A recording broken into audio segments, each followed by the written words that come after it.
Quando o exército se envolve em campanhas prolongadas, os recursos do Estado serão insuficientes.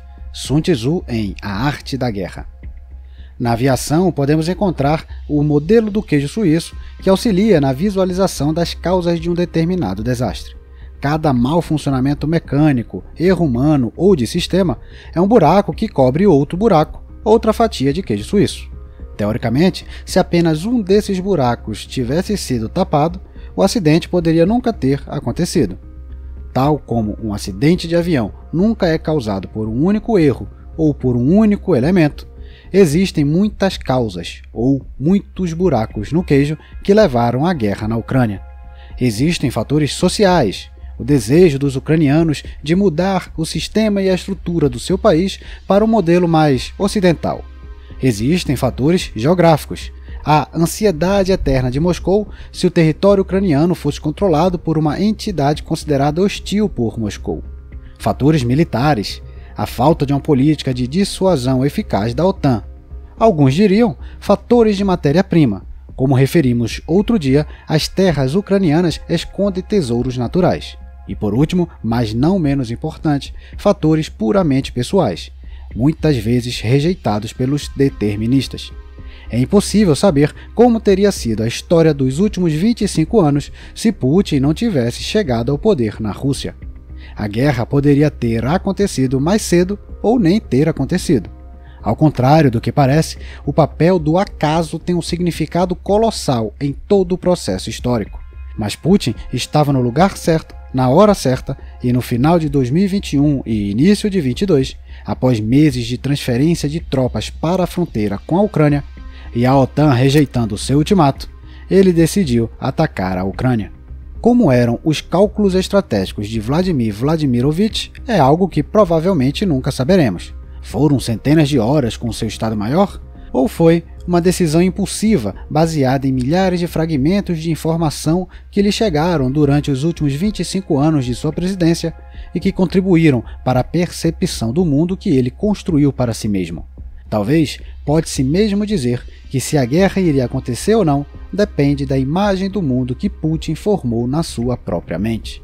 Nesta imagem, conscientemente ou não, ele considerava a Federação Russa suficientemente forte e a oposição suficientemente fraca, para que o cálculo de ir à guerra parecesse atraente e valesse o risco. Todo engenheiro civil sabe o quão crucial é a fundação para a construção de um edifício. Independentemente da fantasia do arquiteto, uma determinada visão deve ser construída em bases sólidas. A fantasia do arquiteto Putin era que a Rússia recuperaria a sua antiga posição na Europa e no mundo. E a base para esta visão seriam os 6 pilares.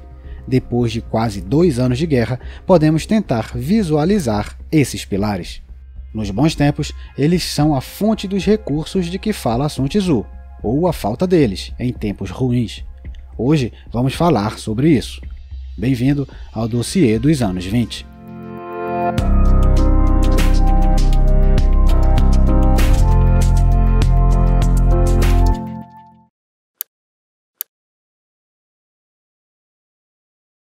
Não é exagero dizer que em 24 de fevereiro de 2022, a Federação Russa estava na sua posição mais forte desde a dissolução da União Soviética. Isto também ficou claro para o seu líder, Vladimir Putin. Mas no mesmo dia, começou a verificação desta posição. Moscou tinha uma pilha de cartas fortes, mas os ucranianos, pressionados num jogo de pôquer, disseram "pago para ver". E logo depois, outras nações ocidentais juntaram-se ao jogo. Nos dias e meses que se seguiram, as cartas da Rússia foram reveladas ao mundo. Rapidamente ficou claro que os russos estavam blefando, mas nem todas as suas cartas eram fracas. Moscou aumentou as apostas antes da guerra com base em pelo menos 6 pilares fundamentais. Uma escolha subjetiva, claro. Influenciaram a decisão de Putin à época e ainda determinam o futuro da Rússia. Alguns deles foram exaustivamente testados. Outros sobreviveram ao choque com a realidade e revelaram-se exatamente como Putin os percebeu. Vejamos quais eram os pilares da Rússia no início da guerra e depois consideremos a sua condição hoje. Pilar 1. Poder militar. um dos parâmetros mais importantes que determinam a percepção da força da Rússia interna e internacionalmente antes da guerra. Os russos começaram a modernizar as suas forças armadas com as reformas de Serdikov, que mais tarde foram em grande parte torpedeadas pelo seu sucessor, Sergei Shoigu. Apesar das reformas, os militares russos continuaram a ser um foco de corrupção e negligência endêmicas, exemplificados pela falta de um processo de denúncia eficaz. A invasão da Ucrânia expôs as fraquezas estruturais das forças armadas da Federação Russa, muitas vezes de natureza caricatural, espalhadas por todo o mundo graças ao acesso instantâneo aos meios de comunicação de massa. Estimularam a Ucrânia e o Ocidente a agir, à medida que se tornava mais claro que os militares russos eram mais fracos do que pareciam. O exército russo entrou na Ucrânia cometendo erros estratégicos, operacionais e táticos, geralmente guiado pelo modelo de pensamento soviético, que foi e é caracterizado por uma confusão generalizada. Tudo isto foi testado a duras penas, num confronto com um adversário mobilizado, mais bem adaptado ao campo de batalha moderno e apoiado pelas técnicas de guerra ocidentais. Os russos perderam milhares dos seus melhores soldados profissionais, perderam milhares de peças de equipamento militar, usaram milhares de mísseis e, no entanto, após um mês de combate, estiveram em retirada durante mais de um ano e meio. O primeiro pilar foi gravemente danificado e corre o risco de desabar repentinamente. Pilar 2. Hidrocarbonetos e reservas. A participação dos hidrocarbonetos na economia russa é difícil de estimar. A Rosstat afirma que os setores do gás e do petróleo representam cerca de 17% do PIB da Rússia. O Ministério das Finanças russo, por outro lado, informa que a participação dos setores do petróleo e gás no orçamento federal oscilou entre 20% e até 50% nas últimas 2 décadas. Ainda assim, este não é o quadro completo. Mikhail Krutkin, um analista russo independente, escreve no relatório Conference on Russia, abre aspas, o Ministério das Finanças está desconsiderando taxas como o imposto sobre o rendimento das empresas produtoras de petróleo e gás, os dividendos devidos ao Estado e os rendimentos do pessoal e outras taxas. Estimativas independentes podem aumentar a participação do petróleo e do gás nas receitas do orçamento federal para mais de 60%. Fecha aspas. Uma coisa é certa, Moscou era e é fortemente dependente dos hidrocarbonetos. A maior parte das receitas proveniente da venda deles, até 50%, era proveniente da Europa Ocidental. Foram estas receitas que ajudaram o Kremlin a acumular uma enorme quantidade de capital em reservas cambiais e ouro antes da guerra. O valor destes ativos ultrapassou os 600 bilhões de dólares no dia em que a guerra eclodiu.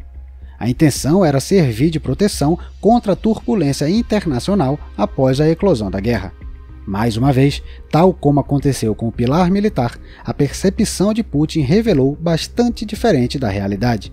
Embora o poderio militar tenha sido testado pelos próprios ucranianos, a economia, especialmente os hidrocarbonetos e as reservas, foi o pilar mais atingido pelo Ocidente.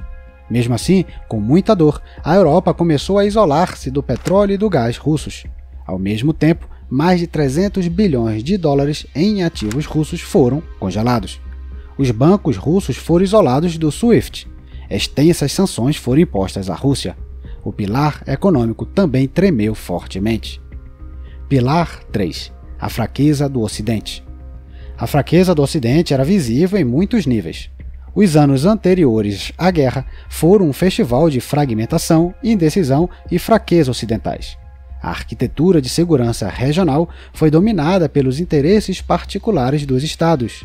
Por exemplo, a Alemanha não olhou para a Ucrânia quando construiu o Nord Stream 1 e 2, o que, de certa forma, jogou Kiev sob o rolo compressor russo. O Ocidente não reagiu de forma decisiva à violação aberta do direito internacional por parte da Rússia nos ataques ao Donbás e à Crimeia, que mais tarde se tornaram, de fato, parte da Federação Russa. Finalmente, houve ausência de qualquer política de dissuasão. A OTAN permaneceu passiva face às capacidades acumuladas da Rússia na sua fronteira ocidental até 2021. Esta fraqueza moldou e influenciou fortemente a percepção de Vladimir Putin e inevitavelmente empurrou-o para a guerra. Pode-se argumentar que ele também se enganou aqui. Os países ocidentais, de forma mais ou menos decisiva, ficaram do lado de Kiev. 2022 foi o período em que o Ocidente demonstrou maior solidariedade, talvez desde a Segunda Guerra Mundial. Armas, equipamentos e dinheiro começaram a fluir para a Ucrânia. Outro pilar em que Vladimir Putin baseou a sua decisão de atacar, que foi diferente do imaginado. E se o resultado da guerra tivesse sido determinado apenas por estes 3 pilares, a estrutura provavelmente já teria desabado há muito tempo. No entanto, 3 outros pilares que resistiram aos golpes suportaram a tensão e mantiveram unida a estrutura russa. Pilar 4. Sociedade. Quando a guerra na Ucrânia começou, milhões de pessoas em todo o mundo assistiram-na sem acreditar. A reação natural de muitas pessoas foi fazer uma pergunta fundamental aos próprios russos: como é que se pode tolerar isto? Estas questões soaram ainda mais fortes à luz da descoberta de crimes russos em Bucha ou Irpin, não muito diferente dos extermínios em massa dos nazistas ou soviéticos durante a Segunda Guerra Mundial. Mas quanto mais alto era o pedido de resposta, mais alto era o silêncio do outro lado. Com o tempo, ficou claro que os russos não fariam nada com o ovo podre no meio da sala. Além do mais, eles se gabavam e explicavam que não estão interessados em ovos, ou seja, em política, e mostrando todo o respeito pelos poucos que resistiram a isso nas ruas. Mais tarde, quando se descobriu que a Rússia tinha caído num terrível pântano geopolítico, ficou claro que os cidadãos comuns teriam de suportar o custo do erro de cálculo do Kremlin. E quanto mais o ovo cheirar mal, mais os russos terão de contribuir para manter a situação.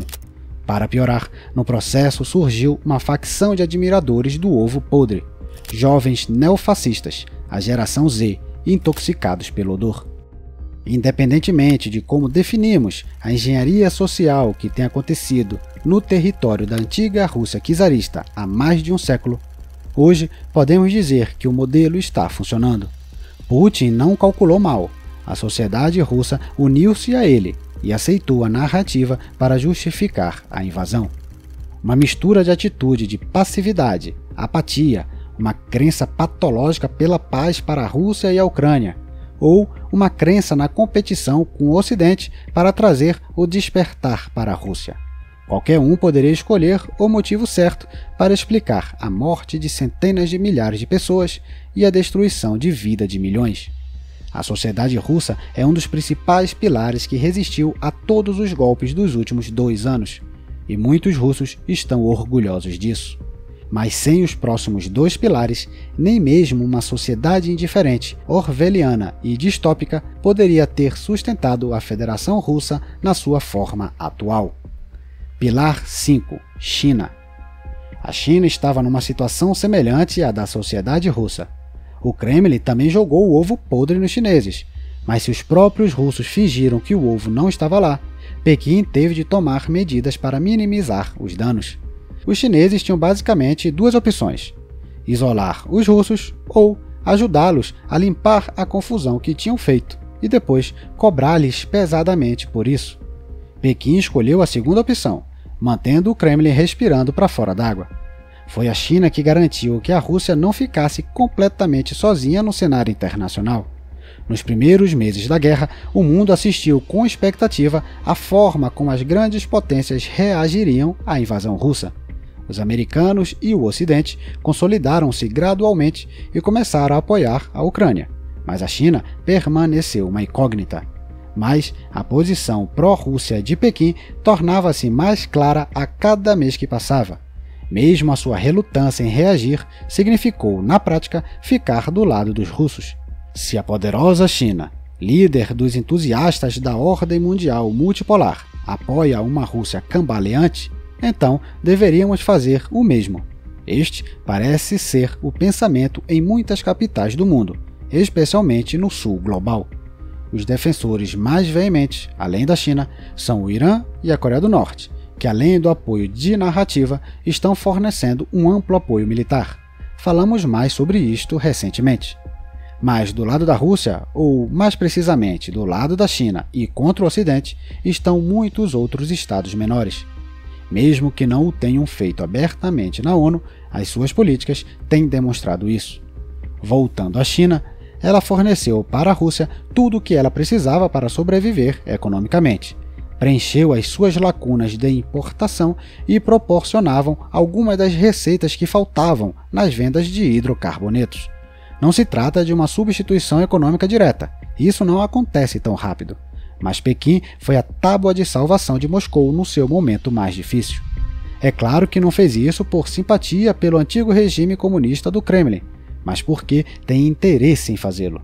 O pilar chinês revelou-se tão forte quanto Vladimir Putin pensava que seria, mas mesmo assim a coisa toda poderia ter desabado como um castelo de cartas, se não fosse o sexto e último pilar. Pilar 6. Armas nucleares. Alguém pode dizer, ei, espere aí, faz parte do pilar número 1, força militar. Em primeiro lugar, esta lista é subjetiva, então, meu texto, minhas regras. Mas, falando sério, a bomba atômica é um fator tão importante que para este documentário vale a pena excluí-la do guarda-chuva da pura força militar. Podemos imaginar que com pilares sociais e chineses fortes, mas sem um pilar nuclear, todo o edifício ainda poderia ruir. Ou seja, a Ucrânia hoje estaria reconstruindo o país, enquanto no Kremlin, na melhor das hipóteses, haveria uma mudança de poder, ou, na pior delas, o país estaria no caos e arriscado se dividir em territórios menores. As armas nucleares, embora nunca utilizadas nesta guerra, foram e são o principal fator que define o seu rumo. No entanto, isto não se deve à ameaça da sua utilização pelo Kremlin. Provavelmente não estaríamos perto de tal cenário. Mesmo que as forças convencionais da OTAN entrassem na Ucrânia e participassem na guerra numa posição defensiva, sem entrar no território da Federação Russa. Mesmo nesse caso, provavelmente ainda operaríamos abaixo do limite para o uso de armas nucleares. As armas nucleares parecem desempenhar um papel crucial por outras razões. São a justificativa mais lógica para explicar por que a ajuda aos ucranianos tem sido precisamente racionada pelos americanos desde o início da guerra. Manter Kiev na luta, mas ao mesmo tempo não derrotar os russos rapidamente, para não jogar o bebê fora junto com a água do banho. O bebê, aos olhos dos americanos, seria a propagação descontrolada de armas nucleares num período de caos interno na Federação Russa. Estas armas poderiam chegar ao Afeganistão, ao Irã ou a outros países onde a América não é vista em termos elogiosos, para dizer o mínimo. Portanto, olhando alguns passos à frente, a América, ainda tendo em mente os anos de luta fracassada contra o terrorismo, se quebrasse a Rússia, poderia contribuir para uma proliferação nuclear descontrolada e, mais tarde, um ataque surpresa ao seu próprio território ou a um território aliado, por países hostis ou grupos não estatais. Ou, pelo menos, esse foi o cálculo. São as armas de destruição em massa que poderão ter provado ser a última válvula de segurança russa, pela qual os americanos decidiram manter a Rússia em guerra. Não adianta se enganar. Se a Casa Branca quisesse, teríamos visto centenas de Abrams, caças F-16 ou mísseis ATACMS na Ucrânia há pelo menos 1 ano e meio atrás. Com esse poderio, os ucranianos teriam rapidamente expulsado o desorganizado exército russo. Mas tudo isto teria causado enormes perturbações na própria Rússia, algo que os americanos queriam evitar.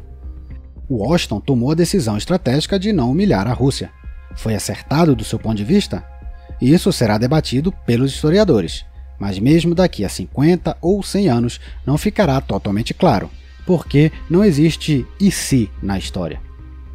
Esses são os 6 pilares nos quais a Rússia estava inserida quando entrou na guerra e permanece nelas até hoje. Não se pode dizer quantos destes pilares precisarão ruir ou ser seriamente danificados para fazer a Rússia perder a guerra ou para derrubar completamente o país. Mesmo os americanos, com a sua capacidade de moldar a realidade, empunhando muitas ferramentas cruciais nas suas mãos, não têm controle sobre o curso final dos acontecimentos. O dia 23 de julho de 2023 pode servir de exemplo. É discutível qual era a condição dos pilares russos quando a revolta de Prigozhin começou. Certamente os 3 primeiros estavam danificados. e indiretamente também foram o catalisador da sua rebelião. Prigozhin ficou furioso com o comando militar russo, a fraqueza do pilar número 1. Neste caso, estamos falando de estruturas corruptas e de governação absurda. Certamente, o abalo da situação econômica, pilar número 2, também não ajudou. Pode ser entendido como a hesitação das elites estatais durante a própria revolta em permanecer firmemente ao lado de Putin. Em grande parte, as elites mafiosas e os oligarcas permaneceram passivos ao golpe, porque viram o país deslizar ladeira abaixo durante mais de um ano, e isso ameaçou suas propriedades privadas. Por fim, Prigozhin confrontou diretamente o pilar número 3, a alegada fraqueza do Ocidente. Mas o seu grupo sofreu as consequências deste cálculo, através da morte pelos obuseiros M777, Krab e César. O Kremlin, afinal, foi salvo do colapso total daquele dia pelo entendimento de mundo de outro indivíduo, Yevgeny Prigozhin. Ele decidiu que o bem maior era o destino da mãe Rússia e pagou o preço final por esta mentalidade 2 meses depois. Permanecendo no nível da analogia, poderíamos dizer que a Rússia era então sustentada pelo pilar número 4, a sociedade. Neste caso, entendido como os processos que moldam as mentes russas há décadas, incluindo a de Prigozhin. Tendo identificado os principais pilares que determinam o sucesso ou fracasso da Federação Russa, é possível voltar à questão: como eles estão hoje e o que o Ocidente pode fazer agora para colocar a guerra na Ucrânia de volta nos trilhos? Porque hoje a direção certamente não é a que se pretendia. É claro que é difícil encontrar uma definição do fim da guerra preferido entre os países que estão do lado ucraniano. A definição será diferente em Kiev, Bruxelas, Berlim ou Washington. Esta é também a razão da fraca tomada de decisões do Ocidente. Porém, coletivamente, pode ser considerado como uma questão de retomar a iniciativa, não só na guerra na Ucrânia, mas no jogo de poder global mais amplo, para o qual a Ucrânia é um campo de testes. Voltemos ao nosso jogo de pôquer do início. Tal como os russos revelaram as suas cartas nos primeiros dias da guerra e foram fortemente testadas, as ações do Ocidente ao longo dos 2 anos seguintes também foram. Elas deveriam comprovar o erro estratégico do Kremlin, mas começaram a ser revistas. Deve ser dito que o Ocidente identificou corretamente as fraquezas da Rússia no início da guerra e atingiu duramente o primeiro pilar, a força militar, e o segundo, a economia. E estes combinados atingiram o terceiro, a alegada fraqueza dos aliados da Ucrânia. Os outros 3 não foram muito afetados. A sociedade permaneceu na sua bolha, exceto aqueles que optaram por sair dela. O Ocidente também não teve qualquer influência na China. Poderia o Ocidente ter feito alguma coisa para mudar a posição de Pequim? Improvável. Na verdade, para os defensores de um mundo bipolar ou multipolar, a postura da China por si só já é prova que não vivemos no mundo unipolar dos Estados Unidos. O Ocidente ou os americanos não foram capazes de forçar os chineses a mudarem de atitude, mesmo face aos crimes russos. Não poderia fazê-lo sem ir à guerra. Por fim, foi incapaz de tirar a carta nuclear dos russos. Assim, as fraquezas dos pilares da Rússia foram bem detectadas, e as ferramentas de alavancagem cresceram. Envio de armas cada vez mais sofisticadas para a Ucrânia, cada vez mais sanções, o SWIFT, petróleo e gás, e a lista continua. Todas estas foram boas decisões e o seu impacto nos problemas crescentes do governo russo aumenta a cada mês que passa. Mas com o tempo, todas as ferramentas de pressão enferrujam, se não receberem manutenção adequada. Começando pelo ponto mais importante, o primeiro pilar. Os ucranianos simplesmente não receberam apoio material suficiente. Washington decidiu que, numa perspectiva de longo prazo, isso não era bom para os seus interesses. Isto deu aos russos a oportunidade de remobilizar a sua base militar, pessoal e indústria, contra uma enorme ameaça. Moscou estabeleceu linhas de abastecimento de Pyongyang e Teherã. Internamente, também está em pé de guerra. A indústria de armamentos é agora o centro de gravidade do Estado russo. A hesitação dos americanos tem consequências. É agora muito mais difícil forçar a Rússia a recuar do que teria sido há 1 ano ou 1 ano e meio atrás. Esta política também levou ao estreitamento dos laços entre Pequim, Moscou, Teherã e Pyongyang. Se Washington atirasse os russos pela janela em 2022, impediria preventivamente a formação deste bloco e restauraria o poder do sistema da Pax Americana. Claro que haveria risco de proliferação nuclear descontrolada, como foi o caso dos soviéticos, mas mesmo este aspecto poderia ser amenizado num momento de caos, até com a ajuda dos chineses, que também se preocupariam para isso não acontecer. As antigas elites de Putin seriam responsabilizadas por todo o mal, e as novas elites receberiam legitimidade internacional e controle sobre as armas de destruição em massa. Talvez fosse possível impor algumas restrições ou formas de controle às novas autoridades com base no fato de terem perdido a guerra. Por outro lado, isto não significa acreditar ingenuamente numa mudança súbita de mentalidade das novas autoridades russas. Isto precisa ficar claro. Os russos não se tornariam subitamente o povo eleito por Deus, mas por um momento o fogo seria extinto, a guerra terminaria e as pessoas parariam de morrer. O papel dos americanos nos últimos 80 anos pode, de fato, ser reduzido a apagar incêndios por aí. O incêndio na Ucrânia é um dos maiores da história moderna, mas não esqueçamos que este papel de bombeiro dos Estados Unidos é muito bem pago pelos outros países. Não é um ato de misericórdia, um fato muitas vezes ignorado pelos próprios americanos. E sim, alguns dos incêndios foram provocados por eles próprios. Mas o leite foi derramado. Hoje, os Estados Unidos não deliberam sobre como não humilhar a Rússia, mas como manter a Ucrânia em guerra. O colapso da Ucrânia será um golpe desastroso para a credibilidade dos Estados Unidos na cena internacional. O hegemon perderia a guerra mais importante na Europa desde a Segunda Guerra Mundial, talvez às vésperas da guerra contra a China. É do interesse dos americanos e dos europeus renovar o mais rapidamente possível as suas próprias capacidades de produção militar, para as suas próprias necessidades e as dos ucranianos, que são também as suas próprias necessidades, só que exploradas de forma mais conveniente, por meio de um proxy.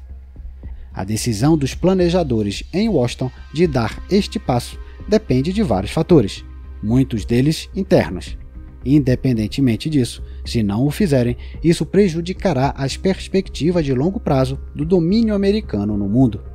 Embora esmagar novamente o primeiro pilar militar da Rússia seja bastante unidimensional, uma ação semelhante em relação ao pilar número 2, as reservas e os hidrocarbonetos, requer mais sutileza. Ao falar sobre o conceito amplo de sanções, a opinião pública tende a dividir-se em dois extremos. O primeiro lado grita: as sanções não funcionam, elas são mais prejudiciais para o Ocidente do que para a Rússia. O outro lado responde: isso não é verdade, a Rússia só está sentindo agora os efeitos das sanções. A verdade está em algum lugar no meio. Sim, o golpe para a economia russa foi enorme, provavelmente o maior golpe de sanções na história do mundo. Mas a forma como a Rússia sofreu e está sofrendo esse golpe é um produto de vários fatores e uma função do tempo. Em primeiro lugar, precisamos lembrar que a Rússia entrou na guerra numa posição de poder, também no nível econômico. Embora já no primeiro ano de guerra, a Europa tenha decidido desligar-se do petróleo e do gás russos, devido à crise de preços e à dependência de longa data, o pilar dos recursos em 2022 foi mais lucrativo para a Rússia do que era antes da guerra. Alimentou a Rússia com 166 bilhões de dólares naquele ano. Então, sim, demorou algum tempo até que este golpe atingisse a economia russa. Porém, este intervalo de tempo foi suficiente para os russos procurar mercados alternativos. A coisa toda pode ser vista no relatório de vendas de petróleo e gás de 2023. Naquele ano, o orçamento russo registrou uma queda de 24% em relação a um 2022 muito bom, ao mesmo tempo que foi o resultado mais fraco em 3 anos. Entretanto, as receitas dos principais produtores de petróleo e gás caíram 41% nos primeiros 9 meses de 2023. Como devemos ler essas informações? Uma queda de 1/4 num setor do qual, como dissemos antes, depende até 60% do país, é um golpe colossal. Mas a queda de 24% é uma queda em relação ao pico absoluto de 2022, quando a Rússia ganhou 166 bilhões de dólares com as vendas de petróleo e gás. Portanto, ajuda a ter uma perspectiva de tempo mais ampla. A Rússia ganhou 60 bilhões menos do que em 2022, mas apenas 23 bilhões menos do que em 2021. Só que ainda ganhou mais do que em 2016 ou 2020, quando o preço do petróleo era muito mais baixo, cerca de 40 dólares por barril. Existem várias conclusões. 2023 é o primeiro ano em que a Rússia teve de enfrentar as consequências do ataque ao seu pilar de hidrocarbonetos. A tendência é negativa para os russos, mas até agora não é fatal. Moscou está trabalhando arduamente para vender o seu petróleo noutros locais, e há muitos compradores oportunistas. É claro que a Rússia está vendendo este petróleo e gás numa posição de fraqueza, a preços mais baixos, mas está vendendo. E o fato de poder vender este petróleo deve-se a duas grandes lacunas. O limite máximo do preço de petróleo do G7 é demasiado elevado, e os meios de transporte do petróleo russo não foram neutralizados. Começando pelo limite de preço. Mesmo usando este gráfico como exemplo, podemos ver que em 2016 e 2020, quando a demanda global de petróleo caía, ou a oferta aumentava, ou ambas ao mesmo tempo, o preço do petróleo caiu drasticamente. Ficou até 20 dólares abaixo do limite de preço estabelecido pelo G7, ou seja, ainda é muito alto. Robin Brooks, que acompanha as exportações de petróleo russas, diz que quando o limite de preço estava sendo negociado, houve propostas para um preço baixíssimo, como 30 dólares por barril, mas o lobby com interesse em vendê-lo prevaleceu e fixou o limite em 60 dólares, o nível com o qual os russos poderiam conviver. Se o preço fosse novamente atacado e reduzido para 50 dólares ou mesmo 40 dólares por barril, combinado com outras ferramentas de pressão, poderíamos esperar que as receitas russas caíssem para os níveis de 2016 ou 2020, ou menos, nos próximos anos. E isso significa menos 100 bilhões de dólares para a máquina de guerra russa do que em 2022, basicamente um terço de todo o orçamento russo. Mas antes disso, o petróleo russo tem de conseguir chegar ao seu destino, uma vez que a maioria dos países aos quais a Rússia está ligada por oleodutos o deixaram de comprar. Este processo é possibilitado por armadores gregos com uma enorme frota de petroleiros.